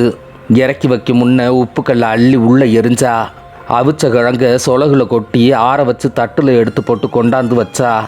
பனங்கிழங்க உரிச்சு உரிச்சு அப்பனுக்கு கொடுத்துக்கிட்டே சின்ன பாண்டி சொல்கிறான். எப்பா நீங்கள் 3 சொன்னீங்க, நான் 3ஐயும் கேட்டுக்கிட்டேன். நான் 2 சொல்லுவேன், 2ஐயும் கேட்டுக்குவீங்களா? சொல்லுமானே. என் உசுரை கொடுத்து இந்த ஊரை ஒரு மாதிரி கிராமமாக மாற்றி வச்சுருக்கேன். அதுக்குள்ளே நாய் நெறி புகுந்துடாமல் பார்த்துக்குருவீங்களா? நீங்கள் தான் காவ காக்கணும். மகன் விட்ட இடத்த அப்பன் கொண்டு செலுத்துவீங்களா? நான் விட்டதை நீ செய்யணும், நீ விட்டதை நான் செய்யணும். செய்கிறேன்டா சின்ன பாண்டி. இன்னொன்னும் சொல்கிறேன், கேட்பீங்களா? முதல்ல சொல்லு. நான் வெளிநாடு போகிறத நினச்சி நெஞ்ச கவுதுன்னு சொன்னீங்களே, ஏன் தெரியுமா? ஏங்கிற மாதிரி ஒரு பார்வையை பார்த்தாரு கருத்தமாயி. நான் போயிட்டா இந்த வீட்டில் நீங்கள் தனி ஆளாயிருவீங்க. பேச்சு துணைக்கு ஆள் இருக்காது உங்களுக்கு. ஆடு மாடு கண்ணுக்குட்டி நாய் பூனை நரின்னு ஏகப்பட்ட பேச்சு துணை இருக்குது எங்கள் ஆத்தாளுக்கு. நீங்கள் என்ன பண்ணுவீங்க? மோட்டு வேலையை பார்த்துக்கிட்டே எத்தனை நேரம் மூச்சு விடுவீங்க? பிள்ளை குட்டிக பக்கத்தில் இருந்ததால் சைகையிலையும் சாட மாடையுமா 31 வருஷம் முடிஞ்சு போச்சு உங்கள் காலம். இப்போ கடைசி ஆள் நானும் போக போகிறேன். இனி எப்படி காலம் தள்ளுவீங்க? அதனால உரிச்ச கிழங்க வாயில் மென்று அதக்கிக்கிட்டே கண்ணை உருட்டி உருட்டி மகனை பார்த்தாரு கருத்தமாயி. அப்போ ஆத்தா 2 பேரும் என் கண்ணு முன்னால் பேசணும். 2 பேரும் கூடி பேசி என்னைய வழி அனுப்பி வைக்கணும். என்னைய உங்கள் பிள்ளையா பெத்திக. நான் பேசி நீங்கள் கேட்டுருக்கீங்க, நீங்கள் பேசி நான் கேட்டதே இல்லை. பேசுங்கப்பா. பேசாத தாய் தகப்பன் கூட வாழ்கிறது ஒரு பிள்ளைக்கு எவ்வளோ கொடுமை தெரியுமா? அப்போ ஆத்தா சிரித்து பேசுகிறத பார்க்க ஒரு பிள்ளைக்கு ஆசை இருக்காதா? என் நெஞ்சில் ஒரு பாறாங்கல்ல கட்டி இத்தனை வருஷமாக வளர்த்துருக்கீங்கப்பா. கண்காணாத தேசம் போக போகிறேன். இப்போவாவது என் பாரத்தை இறக்கி வைங்கப்பா. மலார்னு அப்ப மடியில் விழுந்து சின்ன பையன் மாதிரி கதறி அழுகிறான் சின்ன பாண்டி. என்னமோ ஏதோன்னு அடுப்பை விட்டு ஓடி வாரா சிட்டம்மா. வெளியூர் போகிற பிள்ளைக்கு தைரியம் சொல்லி அனுப்பாமல் இப்படி கண்ணீரும் கம்பளையுமா அனுப்பக்கூடாதுன்னு சொல்லி போடு பூனைக்குட்டி. விளக்க மாற்ற எடுத்து பூனை மேலே ஒரு போடு போட்டா சிட்டம்மா. மடியில் கிடந்த மகனை தூக்கி கண்ணை தொடச்சாரு கருத்தமாயி. ஏலே ராசா, இதனடா வம்பா போச்சு? என் மேலே ஏதாச்சும் தப்பு இருக்கா? பேச மாட்டேன்னு முறுக்கி நிற்கிறது நானா? ஒரு புடிவாதக்காரியோட என் பொழப்பு அழிஞ்சு போச்சு. பேச வேண்டிய காலத்தில் பேசலை, இனி பேசி என்ன ஆக போகுது? உனக்காக நான் பேசி பார்க்குறேன் மகனே, அவளை திரும்பி பேச சொல்லு. அப்பனும் கூடவே அழுது தேத்தவும் ஆத்தா மேலே சீறி விழுந்துட்டான் சின்ன பாண்டி. இல்லாத பழிக்காக எங்கள் அப்பனை இத்தனை வருஷமாக கொன்று கொலையை அறுத்துட்டிய கிழவி. நான் ஊருக்கு போகிறதுக்குள்ளே நீங்கள் 2 பேரும் பேசலை, நான் ஊருக்கே போக மாட்டேன். ஆமாம் ஏழே சின்ன பாண்டி, உனக்கு என்னடா தெரியும்? நான் அத்துக்கிட்டு போகாமல் இத்தனை வருஷமாக ஊர் மேஞ்ச ஆளோட ஒல வச்சதே பெருசு. இந்தான்னு முடிஞ்சு போச்சு பொழப்பு. இனி பேசுனா என்ன, பேசாட்டி என்ன? ஒரு இழுவையான பேச்சு பேசி இன்னும் 2 பனங்கிழங்க எடுத்து வச்சுட்டு உள்ளே போயிட்டா சிட்டம்மா. உன் ஏக்கம் எனக்கு தெரியும்டா தங்கோ. நீ எதையும் மனசில் வச்சுக்கிறாத. நம்ம குலசாமி கூடவே வரும். போயிட்டு வா. ஒன்று சொல்கிறேன் கேட்டுக்கிடாமானே. ஒரே வீட்டில் பேச்சுவார்த்தையோட பிரிஞ்சு பிழைக்கிறத விட பேச்சுவார்த்தை இல்லாமல் ஒன்றா இருக்கிறது பெருசு இல்லையா? விடு, விதி விட்ட வழியாகட்டும். அழுத மகனை தூக்கி நிறுத்தி தோளில் சாய்ச்சிக்கிட்டாரு. அழுக்கு வெட்டி எடுத்து கண்ணை தொடச்சி விட்டாரு. தேஞ்சு போன லாந்தரில் திருகி விட்டார் திரிய. மகன் திங்காமல் வச்சுருந்த பனங்கிழங்க இழுத்தாரு பக்கத்தில். எடுத்துக்கடா மகனே, கிழங்கு எடுத்துக்க. அவன் கண்ணை தொடச்சிக்கிட்டு அப்பனுக்காக ஒரு கிழங்கு எடுத்து உரிச்சான். பாவம், அவன் கிழங்கு வேகலை. ஊரே கூடியிருக்கு அரச மருத்தடி அம்பலக்கல்லில். வெளியூருக்கு இழவுக்கு போன ஆளுகளை தவிர வாராத ஆளுக இல்லை. ஓரஞ்சாரம் எல்லாம் கூடி நிற்கிறாக. பஞ்சாயத்தில் உட்கார முடியாத பொம்பளை ஆளுக. சின்னஞ்சிறுசுக நினப்பில் ஒரு கண்காட்சி நடக்குது. அங்கே காணாமல் போயிருச்சுக மரத்தில் இருந்த காக்கா குருவி எல்லாம். இறுக்கமாக இருக்கு பஞ்சாயத்து. ஒருத்தரும் ஒரு வார்த்தையும் பேசலை. பெத்த தகப்பனே பஞ்சாயத்தில் நிற்க வச்சிருக்கிற மகனை பாரு அப்படின்னு சலசலன்னு பேசிக்கிட்டு இருக்குக. அரச மரத்து இலைக மட்டும் தோளில் கிடந்த துண்டை சுருட்டி தரையில் முறி வச்சாரு கருத்தமாயி. வருஷ நாட்டு யானை மாதிரி நிமிந்து நிற்கிற மனுஷன் வாழைத்தாறு மாதிரி தர பார்த்து நிற்கிறார் பாவம். ஒரு ஒப்புக்கு கையை கட்டிக்கிட்டு என் கெண்டைக்கால் ரோமத்தை கூட ஒரு பைய அசைக்க முடியாதுங்கிற மாதிரி வெடச்சு வெறப்பா நிற்கிறான் முத்துமணி. வெத்தலை எச்சியை உட்காந்துக்கிட்டே ஓரமாக துப்பிட்டு தொண்டையை செருமுறாரு நாட்டாம. எப்பா முத்துமணி, பஞ்சாயத்து கூட்டுனது நீயே, உன் பிராது என்ன சபையில் சொல்லு. பெரியவர்களாக கூடியிருக்கீங்க, எனக்கு நல்ல தீர்ப்பு சொல்லுங்க. என் நிலைமையை நினச்சி பாருங்க. புடிகொம்பு இல்லாமல் மிதிகொம்பு இல்லாமல் புழப்பத்து போய் நிற்கிறேன். உத்தியோகம் போச்சு, உள்ள காசும் போச்சு. மாமனார் சாமியாராகி சொத்தை கோயிலுக்கு எழுதி வச்சுட்டாரு. கேஸு நடத்தவும் காசு இல்லை. தெரு தெருவாக பிச்சை எடுக்கிறேன். அதனால என் பிராது கேட்டு பஞ்சாயத்து என் மேலே இறக்கம் காட்டணும். முத்துமணி சொன்னதை கேட்டு கெக்கேன்னு சிரிச்சுக்கிட்டே எந்திரிச்சாரு பரமனாண்டி. எங்கேயோ கேட்ட கதையாக இருக்குது தம்பி உன் கதை. ஒரே அருவாளில் அப்பன் ஆத்தால வெட்டி கொண்டவனை கோர்ட்டில் கொண்டு போய் நிறுத்தினாகலாம். 2 கையையும் தலைக்கு மேலே தூக்கி நீதிபதிக்கு ஒரு கும்பிடு போட்டுட்டு, ஐயா ஜட்ஜ் ஐயா, அப்பன் ஆத்தா இல்லாத அனாத பையன் நான், எனக்கு கருணை காட்டணும் ஐயா அப்படின்னு பொய்க்கண்ணீர் விட்டானா அந்த கொலகார பாவி. அந்த கதையாவில் இருக்கு உன் கதை. நீ உத்தியோகம் கெட்டதுக்கும் ஊர் மாதிரி அலைகிறதுக்கும் பஞ்சாயத்தா பொறுப்பு? உன் வழக்க நீ சொல்லப்பா. நல்லது கெட்டதை நாட்டாமல் சொல்லட்டும். சுற்றி வளைக்காம விஷயத்துக்கு வா. பரமனாண்டியை விரிச்சு ஒரு பார்வை பார்த்துட்டு முத்துமணி சொல்கிறான், சுற்றி வளைச்சி ஏறுறதுக்கு இது என்ன பழனியா திருப்பதியா? சொல்கிறேன் கேட்டுக்குங்க. எங்கள் தாத்தன் சீனிச்சாமி தேடி வச்ச சொத்து 3.5 ஏக்கரு. சீனிச்சாமி மக்க 2 பேரும் அதை 2ஆக பிரிச்சுக்கிட்டாங்க. என் பெரியப்பன் சுழியன் பங்கை என் பேரில் எழுதி கொடுத்துட்டாரு. பாதி பங்கு எங்கள் அப்பா அனுபவ பாஜியதில் இருக்குது. கடனுக்கு அடமானம் கிடந்த பத்திரத்தை அசலும் வட்டியும் கட்டி நான் மீட்டு இருக்கேன். தாத்தன் அடமானம் வச்ச நிலத்தை பேரன் மீட்டு இருக்கேன். அப்படின்னா தாத்தன் சொத்து இந்த பேரனுக்கு தானே சொந்தம். விட்டு விலக சொல்லிருங்க இந்த பெரிய மனுஷனை. இந்தாங்க நான் மீட்டுக்கிட்டு வந்த தாய் பத்திரம். பணிஞ்சு கொடுக்குறவன் மாதிரி எரிஞ்சான் பத்திரத்தை பஞ்சாயத்து மேலே. அதை எடுத்து படிக்க தெரிஞ்சவங்க படித்து சரிதான்னு தலையாட்டிக்கிட்டாங்க. எப்பா முத்துமணி, பத்திரத்தை நீ மீட்டுட்டு வந்துட்ட சரி. ஆனால் நிலம் உங்கள் அப்பன் பேர்லையும் இல்லை, ஓம் பேர்லையும் இல்லை. உங்கள் தாத்தன் சீனிச்சாமி பேரில் இருக்குது. அப்பன் தாத்தன் சொத்துல உன் தம்பிக்கு பங்கு இருக்கா இல்லையா? சொத்தை உனக்கு எழுதி கொடுக்க உங்கள் அப்பனுக்கே அதிகாரம் இல்லையப்பா. கோர்ட்டுக்கு போனால் இப்படி சட்டம் பேசுவாங்கன்னு தான் நான் பஞ்சாயத்துக்கு வந்திருக்கேன். சட்டத்தை விட்டுருங்க, நடைமுறையை பாருங்க. அப்புறம் நடக்கக்கூடாதுன்னு நடந்து போயிடும். தனிஞ்ச குரலில் மிரட்டுறான் முத்துமணி. ஓ மகன் சொல்கிறத சொல்லிட்டா, நீ என்ன சொல்கிற கருத்தமாயி? பூமி பார்த்து நிதானமாக பேசுகிறாரு கருத்தமாயி. ஐயா, நான் நிலத்தை விற்க போகிறதும் இல்லை, ஊரை விட்டு ஓட போகிறதும் இல்லை. என் காலத்துக்கு பிறகு என் பிள்ளைங்க 2 பேரையும் பாதி பாதி எடுத்துக்கிற சொல்லுங்க. இப்போ நான் நிலத்தை விட்டுட்டா சுடுகாட்டில் கூட இடம் இருக்காது எனக்கு. உசுரை கொடுத்த மண்ணிலேயே என் உசுறு போக ஆசைப்பட்றேன். என் மகன் சொத்தை இல்லைன்னு சொல்ல மாட்டேன், ஆனால் உசுருள்ள வரைக்கும் விட்டு கொடுக்க மாட்டேன். அப்படி சொன்னால் எப்படி கருத்தமாயி? உன் மகன் உங்கள் அண்ணன் நிலத்தை கரையத்துக்கு வாங்கியிருக்கான். மொத்த நிலத்துக்கும் கடனை கட்டியிருக்கான். அவன் செலவழிச்ச காசுக்கு என்ன வழி சொல்கிற? நிலத்தை பங்கு பிரித்தா கடனையும் பங்கு பிரித்து தானே ஆகணும். சின்னப்பாண்டி சம்பாரித்து வந்து கடனை கட்டி நிலத்தை பிரிப்பான். அது வரைக்கும் எப்பவும் போல் என்கிட்டயே இருக்கட்டுமாப்பா நிலம். பஞ்சாயத்துக்காரக கசபுசன்னு காதுக்குள்ளே என்னவோ பேசிக்கிட்டாக. துண்டை எடுத்து மரவு கட்டி ஒருத்தருக்கு ஒருத்தர் கலந்துக்கிட்டாக. அப்புறம் எல்லாத்தையும் கையமத்தி நாட்டாமல் பேச ஆரம்பித்தார். எப்பா முத்துமணி, நீ விவசாயம் பண்ண போறியா விற்க போறியா நிலத்தை? மூக்கு மேலே கோவம் வந்துருச்சு முத்துமணிக்கு. ஏயா, விலைக்கு வாங்கின கோழியை கூட்டில் அடைச்சா என்ன, குழம்பு வச்சா என்ன? தீர்ப்பை சொல்லுங்கய்யா. இந்தா வாரப்பா, என்னைக்கு இருந்தாலும் நிலம் உனக்கு தான். இப்போ எங்கள் தீர்ப்பை கேட்டுக்க. நிலம் உங்கள் அப்பங்கிட்ட இருந்தால் குடும்பமே கஞ்சி குடிக்கும். உனக்கு சொந்தமாயிட்டா என்னவாகும்னு ஊருக்கே தெரியும்.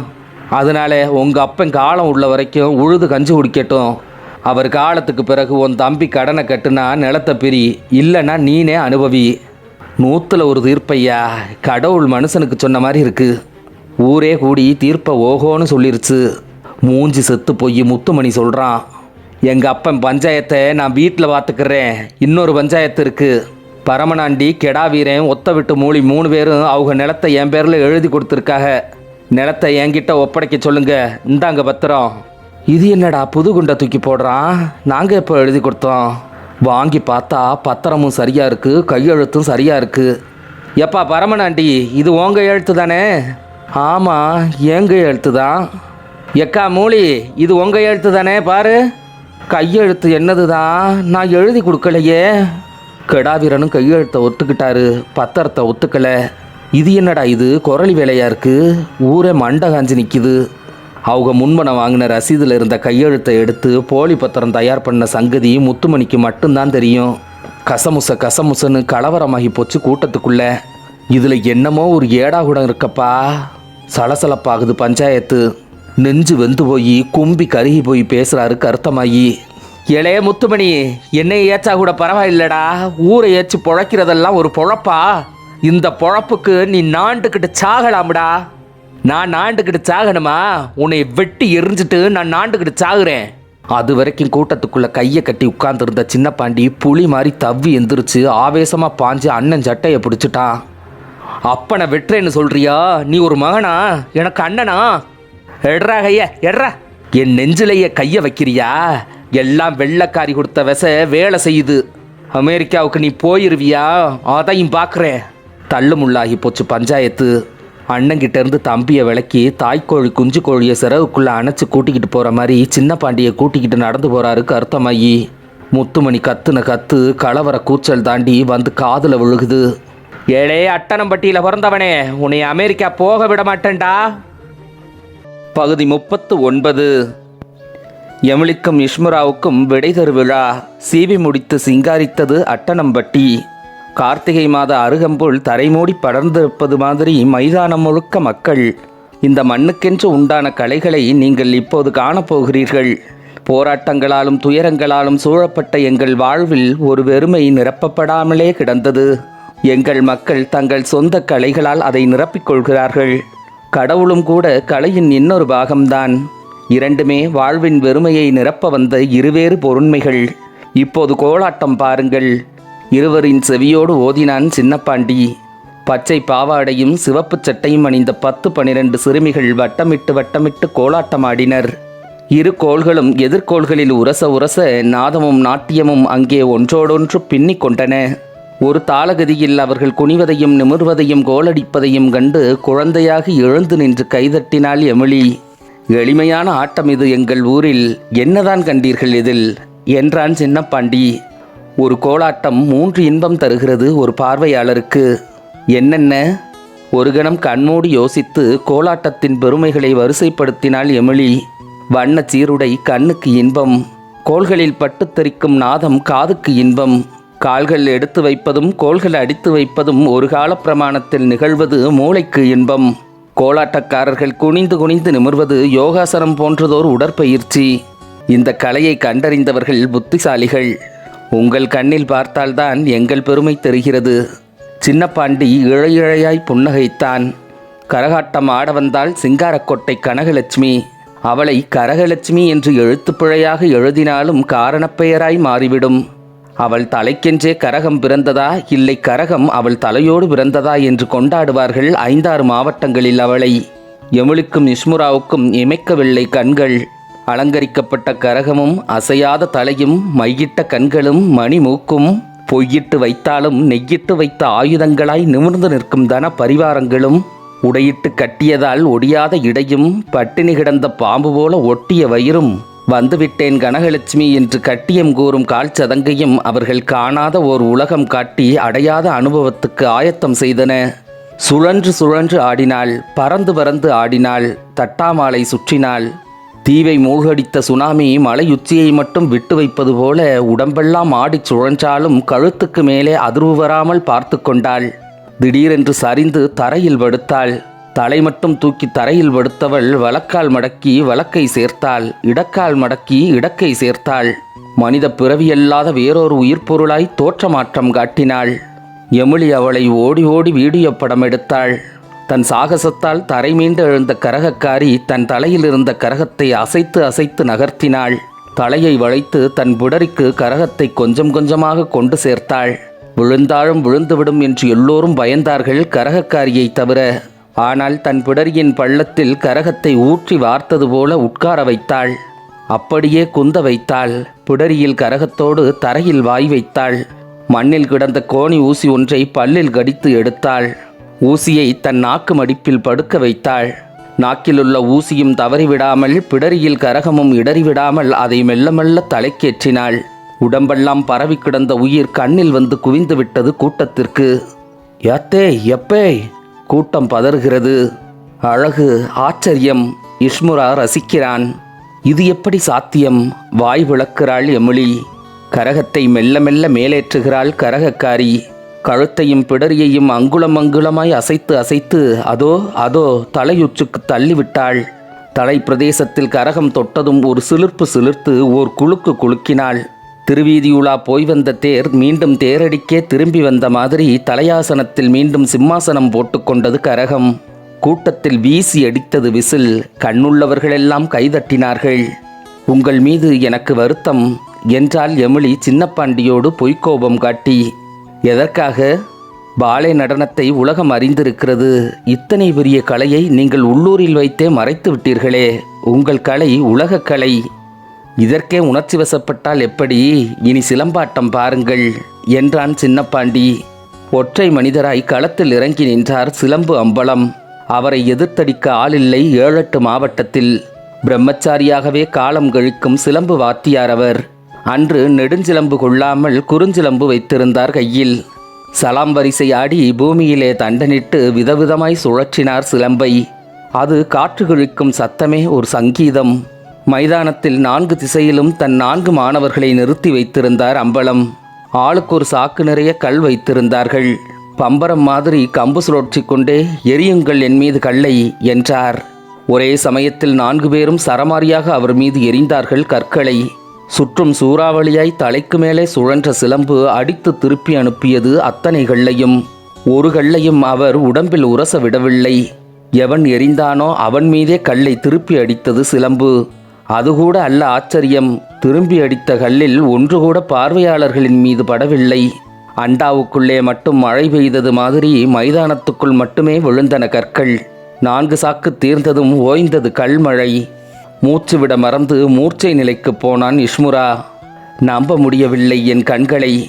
ஒரு கழியை எந்திரமாக்கும் தந்திரம் இது. மனித ஆற்றலை இது பன்மடங்கு பெருக்குகிறது.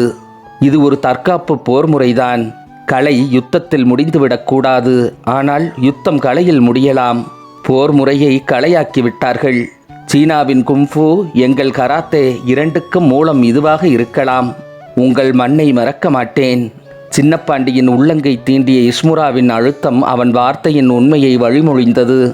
பஞ்சாயத்து உறுப்பினர்கள், பெற்றோர்கள், ஆசிரியர்கள், மாணவர்கள் என்ற பரிசு வரிசையில் சிக்கி குழந்தையாய் தடுமாறினார்கள் எமிலியும் இஷ்முராவும். இஷ்முரா பேசினான். நாங்கள் விடை தருவது சந்தோஷம், பிரிவது வருத்தம். ஆனாலும் எங்கள் கனவு ஒன்று உங்களால் நிறைவேறிக் கொண்டிருக்கிறது என்ற நிறைவோடு தாய்நாடு திரும்புகிறோம். எவருடைய தயவுமின்றி உங்கள் எண்ணங்களின் வலிமையால் உங்கள் ஊரை நீங்கள் மாதிரி கிராமமாக மாற்றியிருக்கிறீர்கள். இந்த நிலை மாறாதிருக்க ஒரே வழிதான் உள்ளது. இந்த மாதிரி கிராமத்தின் நடைமுறையை உங்கள் வாழ்க்கை முறையாக மாற்றிவிடுவதுதான் அந்த ஒரே வழி. வாழ்க்கை முறையை ஒரு நெறியாக்கிவிட்டால் தனியாக வேறு நடைமுறை தேவையில்லை. வறுமைக்கும் துப்புரவின்மைக்கும் சம்பந்தமில்லை. மண்ணுக்குள் கிடந்தாலும் வைரம் தன் முதுகில் மண்ணொட்ட விடுவதில்லை. நீங்கள் நினைத்தால் உங்களைப் போலவே உங்கள் ஊரையும் குளிப்பாட்டி வைக்கலாம். இந்தியாவை நான் பிரிந்து போகவில்லை, சுமந்து போகிறேன். இது உயர்ந்த தேசம். ஆனால் தேசத்தின் உயரத்தில் எல்லா மக்களும் இல்லை. கடவுள் யார் என்று கண்டுபிடித்ததுதான் இந்தியாவின் பெருமை. ஆதி உலகம் இடியும் மழையும் மின்னலும் தான் கடவுள் என்று கருதி இருந்தது. இன்னும் ஒரு உலகம் சோறுதான் கடவுள் என்று நம்பியது. ஆனால் இந்தியாதான் கடவுளின் மூலத்தை சிந்தித்தது. அந்த சோற்றுக்கும் மழைக்கும் மூலமான மண்ணுக்கும் விண்ணுக்கும் அவை சார்ந்திருப்பதும் தான் கடவுள் என்று கண்டறிந்தது. துருவி துருவி துழாவி நிலம், நீர், தீ, காற்று, ஆகாயம் 5மே கடவுள் என்று வணங்கி வழிபட்டது. மண் கடவுள்தான். அந்த மண்ணையே தின்ன முடியாது. அந்த மண்ணிலிருந்து உணவு தயாரிப்பவனே பாதி கடவுள். அந்த மண்ணில் விளைந்ததை கொண்டு உடை தயாரிக்கிறானே அவனும் பாதி கடவுள். முழு கடவுளுக்கு படையலிடும் தேசம் பாதி கடவுள்களை பட்டினி போட்டு விட்டதே என்பதே என் வருத்தம். விளை நிலங்களை விற்றுவிடாதீர்கள், விவசாயத்தை விட்டுவிடாதீர்கள். இந்த மண்ணின் பூர்வீகமான இயற்கை விவசாயத்தை முடிந்த மட்டும் தொடர முயலுங்கள். இந்த மாதிரி கிராமத்தை முன்னிட்டு மாதிரி தேசம் உண்டாகட்டும். நன்றி. அவன் நெகிழ்ந்து அமர்ந்தபோது கூட்டத்தில் கொஞ்சம் ஈரம் கசிந்தது. அவனுக்கு இயற்கை உரத்தில் வீட்டில் ஊத்த ரோஜா செடி ஒன்றை பரிசளித்தான் பள்ளி சிறுவன். எமிலி பேசத் தொடங்கும் முன்னால் கையில் ஒரு மூட்டையோடு தட்டு தடுமாறி மேடையேறினாள் சிறுமி ஒருத்தி. அவளை விட உயரமாய் அவள் எடைக்கு எடை இருந்தது அந்த மூட்டை. தூக்க முடியாமல் தூக்கி எமிலி கையில் தர முயன்றாள் அவள். மூட்டையை ஒரு கையிலும் சிறுமியை மறுகையிலும் அணைத்து கொண்ட எமிலி பரிசு பொருட்களை உடனே அவிழ்த்து பார்க்கும் அமெரிக்க கலாச்சார முறையில் மூட்டையை பிரித்தாள். உள்ளே பார்த்ததும் வாவ் என்று வாய் விளந்தாள். எங்க ஊர்ல நான் கடைசியா சேமிச்ச பாலித்தீன் கழிவு மேடம் என்று மழலையில் உண்மை உளறிய குழந்தையின் கன்னத்தில் மாறி மாறி முத்தமிட்டாள் எமிலி. பிறகு பேசலானாள். நான் பெற்ற பரிசுகளிலேயே பெரும் பரிசு இதோ இந்த சிறுமி தந்த பாலித்தீன் கழிவு மூட்டைதான்.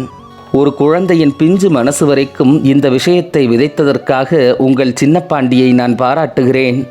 உண்டாக்கப்பட்டிருக்கும் இந்த மாதிரி கிராமம்தான் எங்கள் வருகையின் ஒரே அடையாளம். கார்பன் இல்லாத அல்லது கார்பன் குறைந்த கிராமங்கள் என்ற கனவு நனவாகட்டும். இதை சொல்ல உரிமையற்ற தேசத்திலிருந்து நான் வந்திருக்கிறேன். கார்பனை குறைத்து கொள்ளுங்கள் என்று உங்களுக்கு சொல்ல எனக்கு தார்மீக உரிமை இல்லை. ஆனால் அதிக கார்பன் வெளியிடும் தேசம்தான் 3ஆம் உலகப் போருக்கு முதல் ஆயுதம் ஏந்துகிறது என்று எந்த நாட்டில் சொல்லவும் எனக்கு தயக்கமில்லை.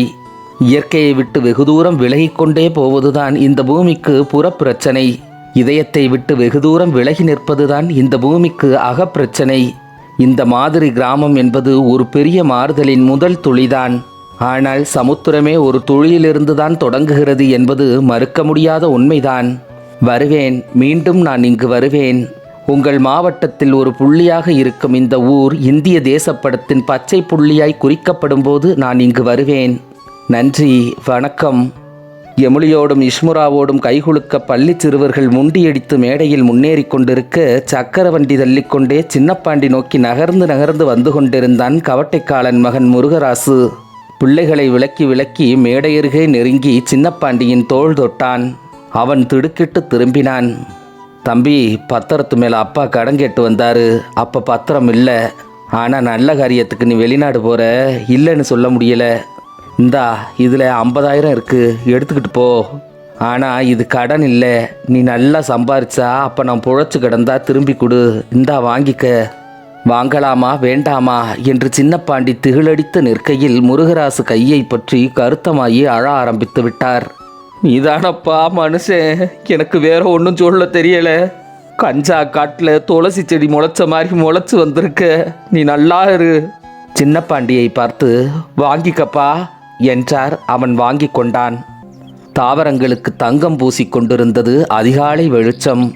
5 மனித மரங்களுக்கும் பூக்கட்டி கொண்டே போகிறார் கருத்தமாயி. பொட்டு வைத்து கொண்டே போகிறாள் சிட்டம்மா. கடவுளுக்கு நடக்கின்ற மாதிரி நடக்கிறது மரங்களுக்கும் அபிஷேகம்.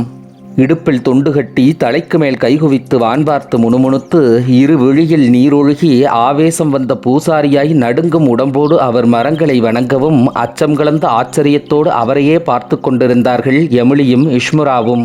3 மரங்களை தொட்டு கும்பிட்ட அதே பயபக்தியோடு இஷ்முராவின் அப்பா அம்மா மரங்களையும் குனிந்து தொட்டு கும்பிட்டார் கருத்தமாயி. குலசாமியலா, கடல் கடந்து போகுது என் புள்ள, கூடவே போங்க, கூட்டிக்கிட்டு வந்துருங்க. மலார்னு விழுந்தாரு மரங்களுக்கு கீழே. சின்னப்பாண்டி, நீயும் விழுந்து கும்பிடு மகனே. அப்பன் விழுந்த அதே பாவனையில் மகனும் விழுந்தான். இந்த சாங்கியங்களை எல்லாம் வியந்து பார்த்து கொண்டிருந்த இஷ்முரா பரபரவென்று தன் தாய் தந்தை மரங்களை நெருங்கினான். தொட்டு கொம்பிட்டான் இந்துக்களின் பாவனையில். என்னப்பா இஷி? ஆச்சரியத்தில் ஆடிப்போனார் கருத்தமாயி. ஜப்பானில் ஒரு அப்பா அம்மாவை இழந்த எனக்கு 2 அப்பா அம்மாக்கள் கிடைத்திருக்கிறார்கள் இந்தியாவில். என்னப்பா சொல்கிற? ஒரு அப்பா அம்மா இந்த மரங்கள், இன்னொரு அப்பா அம்மா நீங்கள். கருத்தமாய்க்கு கைகள் நோங்கின அவனை கட்டி பிடிக்க. தூசுபடிந்த உடம்பு அவரை தூரத்தில் நிறுத்தியது. உங்களை ஒன்று கேட்பேன், செய்வீர்களா என்றான் நிஷி. சொல்லு மகனே என்றார் கருத்தமாயி. உங்கள் அப்பா அம்மா மரங்களை காப்பாற்றுற மாதிரி எங்கள் அப்பா அம்மா மரங்களையும் கடைசி வரைக்கும் காப்பாற்றுவீங்களா? காப்பாற்றுவேன் ராசா, என் உசுறு உள்ள மட்டும் காப்பாற்றுவேன். 2 அப்பா அம்மாக்களையும் பார்ப்பதற்காக நான் அடிக்கடி இந்தியா வருவேன். வா மகனே வா. இஷ்முராவின் கைபிடித்து கொண்டார் கருத்தமாயி. அப்பன் ஆத்தா 2 பேரும் சேர்ந்து நில்லுங்க என்றான் சின்னப்பாண்டி. வலது மாட்டை இடதில் கட்டியது போலவும் இடது மாட்டை வலதில் கட்டியது போலவும் இடைவெளி விட்டு பொருந்தாமல் நின்றார்கள் இருவரும். சேராத 4 கால்களில் நெடுஞ்சான்கிடையாய் விழுந்து எழுந்தான் மகன். எழுந்தவன் மோவாயில் கை வைத்து வாய்வுத்து நிற்க விபூதி எடுத்து அவன் நெற்றியில் இழுகினார் கருத்தமாயி. அவனுக்கு பின்னால் பார்த்தால் மோவாயில் கை வைத்து வாய்வுத்தி சின்னப்பாண்டி நின்ற அதே பாவனையில் நின்றான் இஷ்முரா. அதே சாங்கியம் நடந்தது அவனுக்கும். எனக்கு என்று பதறி அதே பாவனையில் வந்து நின்றாள் எமிலியும். எமிலியின் நெற்றியிலும் திருநீர் பூசிக்கொண்டே கருத்தமாயி சொன்னார், உன்னை நம்பி என் பிள்ளைய அனுப்பி வைக்கிறேன் தாயி. திண்டுக்கலுக்கு கிழக்க, தேனிக்கு மேற்க, தெற்கு வடக்கு தெரியாது அவனுக்கு, பார்த்துக்க. அவள் நெற்றியில் சந்தனம் பூசி குங்குமம் இட்டாள் சித்தம்மா. அவர்கள் விடை கொண்டு போவதை கண்ணில் நீர் முட்ட முட்ட பார்த்து கொண்டே இருந்தன பேசிக்கொள்ளாத 2 ஜீவன்களும். மதுரையிலிருந்து சென்னைக்கு மூவரும் ஒரே விமானத்தில் பயணிப்பது. இஷ்முரா சென்னையில் இறங்கி சிங்கப்பூர் வழியாக டோக்கியோ செல்வது. எமிலியும் சின்னப்பாண்டியும் பிராங்க்ஃபோர்ட் வழியாக அட்லாண்டா செல்வது. இது திட்டம். துணைவேந்தருக்கு நன்றி சொன்னதில், துறைகளில் விடை கொண்டதில், பெட்டிகளில் பொருள் அடைத்ததில் சில மணி நேரம் செலவழிந்தது. நண்பகல் 1:40 புறப்பாடு. 12:30 அடைந்தார்கள் விமான நிலையத்தை. மூவருக்கும் ஒரே வரிசையில் பயணச்சீட்டு. 7D ஜன்னல் இருக்கை எமிலி, 7E நடுவிருக்கை சின்னப்பாண்டி, 7F ஓர இருக்கை இஷ்முரா. இது உங்களுக்கு முதல் விமான பயணமா என்றாள் எமிலி. ஆம் என்றான் சின்னப்பாண்டி. எப்படி பூட்டுவது கழற்றுவது என்று சொல்லிக் கொடுத்து சின்னப்பாண்டியின் இருக்கை பட்டையை எமிலியே பூட்டினாள். போய் வருகிறேன் தாய்மண்ணே. ஜன்னலோரம் எட்டி பார்த்து கண்ணிமை மூடி மார்பில் கை வைத்து மனசுக்குள் மண்ணை வணங்கினான் சின்னப்பாண்டி. நன்றி எமிலி, நான் உயர பறப்பதற்கு நீதான் காரணம். சிறகு கட்டி விடுவது மட்டும்தான் நான், பறக்கப் போவது நீங்கள். இன்னும் உயர உயர பறப்பீர்கள். நிறைந்தது விமானம். கதவு சாத்தப்படும் நேரம். உங்கள் இருக்கை பட்டையை அணிந்து கொள்ளுங்கள். கை தொலைபேசிகளை அணைத்து விடுங்கள். கடைசியாய் கூவி முடித்தது விமான குயில். இனி ஏணி எடுக்கப்பட வேண்டியதுதான், கதவு சாத்தப்பட வேண்டியதுதான். திடீரென்று ஓர் அறிவிப்பு. தயவு செய்து கவனியுங்கள். 7E இருக்கையில் உள்ள சின்னப்பாண்டிக்கு ஒரு அவசர செய்தி காத்திருக்கிறது. உடனடியாக அவர் விமானத்தை விட்டிறங்கி விமான நிலைய மேலாளரை அணுகவும். திகைத்தான், திகிலடைந்தான். ஒன்றும் புரியவில்லை. இருக்கைப்பட்டையோடு எழப்பார்த்தான். இடிபட்டான். அவள் உதவினாள். விடை சொல்ல வார்த்தையின்றி வெளியேறினான். ஏணியில் தாவி இறங்கினான். அணைத்து வைத்த கை தொலைபேசியை இப்போது இயக்கினான். அடுத்த வினாடி அடித்தது, எடுத்தான். மறுமுனையில் அலறியது ஒரு குரல். ஐயோ ஐயோ, உயிர் பலியாகி போச்சப்பா சின்னப்பாண்டி, எங்கே இருந்தாலும் வந்து சேரு. முழு விவரம் சொல்லாமல் அழுத குரல் அடங்கியது. உயிரை கையில் பிடித்து கொண்டு ஓடினான் சின்னப்பாண்டி. பகுதி 40. சின்னப்பாண்டியும் எமிலியும் இஷ்முராவும் கண்ணை விட்டு மறைகிற வரைக்கும் அவங்க போகிறதையே பார்த்துக்கிட்டு இருந்த கருத்தமாகி கண்ணு 2ஐயும் அழுத்தி தொடச்சிக்கிட்டாரு. அதுக பொழப்ப தேடி அதுக போகுதுக, நம்ம பொழப்ப நம்ம பார்ப்போம். வாக்கியா செதுக்க மம்மட்டியை எடுத்தார். பழைய கஞ்சியில் மோர் ஊற்றி புளி கத்தரிக்காய் போட்டு கொடுத்தா பத்தாதா? கிணத்தோர வேப்பங்குட்டிக்கிட்ட சொல்லிவிட்டு வரப்பு வழி நடந்து போகிறா சிட்டம்மா. பிள்ளைக்கு பண்டுதம் பார்க்க பெரியகுளம் தர்மாஸ்பத்திரிக்கு போயிருக்காக சொல்லையனும் ரோசாமணியும். காயுது கத்தரிக்காய் தோட்டம். எம்புட்டு தண்ணி விடுறோமோ அம்புட்டு காய்க்கும் கத்தரி ஒன்று மட்டும். நட்ட தடம் மாறு முன்னே நட்ட செடி காய்க்குங்கிறது கத்தரிக்காய்க்குத்தான் பொருந்தும். 45வது நாளில் பூவும் பிஞ்சும் இறங்கி என்ன பாரு என் அழகப்பாருன்னு எந்திரிச்சு நிற்கிது கத்தரி. இப்போ விடணும் இன்னொரு தண்ணி. தாடி மீசை முளைச்சி கிடக்கு வாக்கியா வரப்பெல்லாம். அருகும் கோரையும் வல்லாரையும் சாரணத்தையும் நீ என்ன பண்ணாலும் வருவமுல்ல எகத்தாளம் பேசி நிற்கிதுக. நான் முன்னுக்க வெட்டிக்கிட்டே போக நீ பின்னுக்க முளைச்சிக்கிட்டே வந்தா நான் என்ன பண்ணுவேன்? கலைகளோட பேசிக்கிட்டே எடுத்தாரு மம்மட்டியை. 24 வயசு இளந்தாரி மாதிரி சரக்கு சரக்குன்னு செதுக்கிக்கிட்டே போகிறாரு கருத்தமாயி. பொருந்தாமல் புடிபட்ட மம்பட்டி ஒரு கல் பட்டு கடக்குன்னு கழண்டு காலை போட்டு தள்ளிருச்சு. யாத்தே புடியை எரிஞ்சிட்டு வரப்பில் உட்காந்து போனார். கட்டை விரலை ஒட்டி இடது கால் பள்ளத்தில் விழுந்துருச்சு வெட்டுக்காயம். வெள்ளெலும்பு தெரியுது. சதசதன்னு ரத்தமாக ஒழுகுது. உசுறு போகுது வலி. என்ன பண்ணுறது இப்போ? சுற்றியும் முத்தியும் பார்த்தாரு. வரப்பில் ஒரு ஓரமாக தள்ளி முளைச்சிருந்துச்சு கரப்பாங்குழை. அதை எக்கி பிடுங்கினாரு. கசகசன்னு கசக்கி சாறு புழிஞ்சாரு. அதை மம்பட்டி மேலே விட்டு ஒரு கல் எடுத்து கடகடன்னு கடைஞ்சாரு. கடைய மசமசன்னு வண்டிமை பதத்தில் அதில் கூடி வருது ஒரு கழும்பு. அதை காயத்தில் அப்புனாரு. பழைய சும்மாட்டு துணியில் ஒரு ஓரம் கிழிச்சு கட்டுனாரு காயத்து மேலே. ரத்தம் நிற்கிற மாதிரி இருக்கு, வலி நிற்கலை. மம்முட்டியை பூட்டி விட்ட குறை வேலையை செய்யலாம்னு பார்த்தா விண்ணுன்னு தெரிக்குது நரம்பு. கட்டுக்கு மேலே வேற கசியுது ரத்தம். சி, இதுக்கு கைப்பண்டு தான் ஆகாது, பெரிய வைத்தியம் பார்க்கணும். வாய்க்காலில் மம்முட்டியை போட்டுட்டு விந்தி விந்தி நடந்து வீடு போய் சேர்ந்துட்டாரு. சட்டை வேட்டி மாற்றினாரு. அங்கேயும் இங்கேயும் தேடி ஆஸ்பத்திரிக்கு துட்டு சேர்த்தாரு. வீட்டை விட்டு வெளியேற ஓடி வந்தானையா அடுத்த தோட்டத்துக்கார ஊழியன். கருத்தமா என்னமோ நடக்க போகுது உன் தோட்டத்தில். 2-3 வண்டிகை வந்து இறங்கி உன் கட்டாப்பை இடிக்குது. வெறிநாய் மாதிரி வேஷம் கட்டி நிற்கிறாங்க 5-6 ஆளுக. இன்ன நேரம்னு இல்லை நிலத்துக்குள்ளே இறங்குறதுக்கு. போனேன், போய் பூமியை காப்பாத்து. கட்டு போட்ட காயத்து வலி இப்போ எங்கே போச்சுன்னே தெரியல. விந்தி விந்தி நடந்து வந்த ஆள் இப்போ வேட்டியை மடித்து கட்டிக்கிட்டு ஒரே ஓட்டமாக ஓடுறாரு. நேராக போனால் நேரமாகும்னு தெரிஞ்சு தட்டை கொண்டான் தோட்டத்து வரப்பு வழி விழுந்து குறுக்கு வழியில் போகிறாரு. போய் பார்த்தா அப்பன் சீனிச்சாமி காலத்தில் போட்ட கட்டாப்பு வேலியை இடித்து இறங்கிருச்சு ஜேசிபி வண்டி.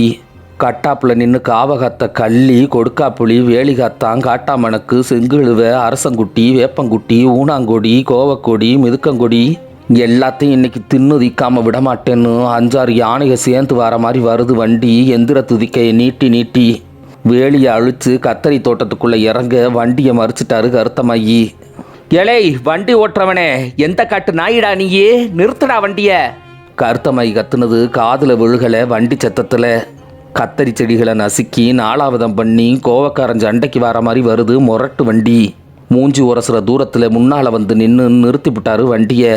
வண்டி ஓட்டுறவனை அடையாளம் தெரிஞ்சு போச்சு அவருக்கு. ஏலே பேய்ராசு மகன் செயராசு தானே நீக்கி? கட்டாப்பை பேத்து கத்தரி தோட்டத்தை அழிக்கிறீங்களே, ஏன் தோட்டமுடா இது? எவனை கேட்டு இறக்குனீங்க வண்டியை? ஒன்று கிடக்க ஒன்று ஆகி போயிருமுடா, ஒழுங்கா போயிருக்க. வண்டியை நிறுத்திட்டான் செயராமு. பெருசு, நான் கூலிக்காரன், எனக்கு ஒன்றும் தெரியாது. உங்கள் கட்டாப்புலேருந்து 40 ஏக்கரை மில்லுக்கரக வாங்கியிருக்காகலாம். வண்டியை விட்டு அடித்து உள்ள நிலத்தை எல்லாம் ஒன்று சேர்க்க சொல்லியிருக்காங்க. உங்கள் சண்டை சத்தத்தை அங்கே போய் வச்சுக்குங்க, என்னைய வேலை செய்ய விடுங்க. ஏண்டா வீட்டுக்குள்ளே புகுந்து பொண்டாட்டியை கையை பிடிச்சி இழுப்ப, கேட்டால் கோட்டில் போய் பார்த்துக்கன்னு சொல்லுவியா? நோழி மகனே, கொன்னே விடுவேன், திரும்பி போடா. பெருசு, என்ன வாய் வார்த்தை எல்லாம் தடிக்குது? நீ தான் ரோஷக்கார வம்சமா? நாங்கள் என்ன சொரணை கெட்டு தெரியுறோமா? உன் மகன் முத்துமணி தான் இப்போ மில்லுக்கு சட்டாம்பிள்ள. நோழி மகனேன்னு அவனை கேளு, என்னைய ஏன் வைக்கிற? மகனை அப்பனுக்கு காட்டி கொடுக்கவும் வந்து இறங்கிட்டான் முத்துமணி. ஏலே ஜெயராமு, என்னடா சம்மந்தம் இல்லாத ஆள்கிட்ட பேசிக்கிட்டு இருக்க? வேலையை பாடுறா. கட்டாப்புல இருந்து சத்தம் போட்டுக்கிட்டே நசுங்கி நாரா கிடக்கிற கத்தரி செடிகை மேலே நடந்து வரான் முத்துமணி. சம்மந்தம் இல்லாதவனா நானா? உன் பிறவிக்கே சம்மந்தப்பட்டவன்டா நான். உங்கள் பயல்களை ஒழுக்கமாக வெளியேற சொல்லு, பஞ்சாயத்துக்கு கட்டுப்படு. என் உசுருள்ள வரைக்கும் இது ஏன் நிலம். எவன் சொன்னா இது ஓ நிலம் இல்லை, ஏன் நிலம். இந்த நிலத்தை மட்டும் இல்லை, கெடாவீரன், ஒத்த விட்டு மூலி, பரமனாண்டி, உளியன், பொண்ணுச்சாமி எல்லார் நிலத்தையும் ஒன்று சேர்த்து ஒப்புரவு செய்ய போகிறேன். அதுக்கு இந்த நிலம்தான் ஒரே பாதை. வாக்குவாதம் பண்ணாமல் வழியை விடு. வேணாம்டா மகனே, வேற பகச்ச பயிரும் ஊரை பகச்ச உயிரும் வீடு சேர முடியாதுடா. வம்பு வேணாம், வெளியேறிக்க. ஊரை என்னைய பகச்சிருச்சு, இனிமேல் இந்த ஊரை நான் பகைக்கணுமாக்கும். உன் கதை முடிஞ்சிருச்சு. ஒழுக்கமாக உன் தட்டு முட்டு சாமானை எடுத்துக்கிட்டு வெளியேறிக்க. வெளியேற மாட்டேன்டா, என்னை இந்த மண்ணிலையை புதைச்சுப்புட்டு இந்த நிலத்தை நீனே எடுத்துக்க. 2 கையும் விரித்து நெஞ்சை தூக்கி நிமித்தி காட்டி வண்டிக்கு முன்னால் நின்றுட்டாரு கருத்தமாயி. கிழவன் கிறுக்கேறி போய் நிற்கிறான்னு தெரிஞ்சு போச்சு முத்துமணிக்கு. கிழவா விலகிக்க. உருட்டல் மிரட்டலை ஆரம்பிச்சிட்டான் முத்துமணி. ஏழை, உனக்கா நான் பிறந்தேன், எனக்கு தாண்டா நீ பிறந்த. பயந்துருவேனா? ஒன்று வண்டியை எடுத்துகிட்டு போ, இல்லை என் மேலே ஏற்றிட்டு போ. ஏற்ற மாட்டேன்னு நினச்சிட்டியா? துணிஞ்சிட்டான் முத்துமணி. ஏற்றி பாரு. வண்டிக்கு முன்னால் வாய்க்காலில் காலை நீட்டி படுத்துட்டாரு கருத்தமாகி. இதை எதிர்பார்க்கலை. திடுக்குன்னு ஆகிப்போச்சு முத்துமணிக்கு. உடனே சுதாரிச்சிட்டான். செத்த ரத்தம் ஓடுற உனக்கே இம்புட்டு வீம்பு இருந்தா பச்சை ரத்தம் ஓடுற எனக்கு எம்புட்டு திமிரு இருக்கும். காமிக்கிறேன் கிழவா, காமிக்கிறேன். விறுவிறுன்னு நடந்து வண்டிக்காரங்கிட்ட வந்தான். ஏத்துறா செய்யறாமு கிழவ மேலே. அவன் முழிச்சான். பயமாக இருக்குன்னு ஒரு பார்வை பார்த்தான். எது நடந்தாலும் நான் பொறுப்பு, நீ ஏத்துறா. எப்படின்னே? 1000 தான் இருந்தாலும் அப்பன் இல்லையா? அப்பனுக்கு 1000 ரூபா எச்சா வாங்கிக்க. ஏத்துறா. ஏனே, கூலிக்கு ஒழுகத்தான் கூப்பிட்டிய, கூலிக்கு கொலை பண்ணணும்னா அதுக்கு வேற ஆளப்பாரு. சட்டுன்னு இறங்கி பதிலை எதிர்பார்க்காம அவன் பாட்டுக்கு போயிட்டான் செய்யறாமு. சாராயம் குடித்த சண்டைச்சேவல் மாதிரி குறுக்கு ஏறுது முத்துமணிக்கு. ஏத்துறான்னு படுத்து கிடக்கான். அப்பன் தெரிஞ்சதை பார்த்துக்கன்னு ஓடி போயிட்டான் டிரைவரு. நடுக்காட்டில் நிற்கிறான் முத்துமணி. இந்த வம்பு நமக்கு எதுக்குன்னு அழிச்ச கட்டாப்புக்கு வெளியே ஒதுங்கி நிற்கிறாக மில்லு ஆளுக. அன்னைக்கு சந்தை பெரும்பாலான ஆளுக ஊரில் இல்லை. என்னடா பண்ணுறது? முன்ன வச்ச காலை பின்னுக்கு வச்சா குதிகாலை வெட்டிப்படுவான் மில்லுக்காரன். 5 வினாடியில் 1000 விஷயம் யோசித்த முத்துமணி படக்குன்னு அவனே ஏறி உட்காந்துட்டான் வண்டியில். படுத்தபடி கிடக்க இதையெல்லாம் பார்த்துக்கிட்டே இருக்காரு கருத்தமாயி. வண்டி ஓடி வந்த பாதையெல்லாம் தரமட்டமாகி கிடக்கு கத்தரி செடி. ஆத்து மணலில் புதைச்ச போனோம். வெள்ளம் வந்ததும் கையை காலை மட்டும் வெளியே காட்டுற மாதிரி மண்ணுக்குள்ளே புதைஞ்சும் கொப்பும் குழையும் மட்டும் நீட்டி கிடக்குது கத்தரி செடியை. படுத்து கிடந்த வாய்க்காலில் பழைய சோளத்தட்டை மொட்டு ஒன்று குத்தி வலிக்கிறப்ப தான் கருத்தமாய்க்கு தெரியுது கட்டு போட்ட காலுக்குள்ளே ஒரு காயம் இருக்கிற சங்கதி. ஆனது ஆகட்டும், அவன் இப்போ எடுத்துவிட்டான் வண்டியை. ஏற்றுனாலும் ஏற்றிடுவானோ?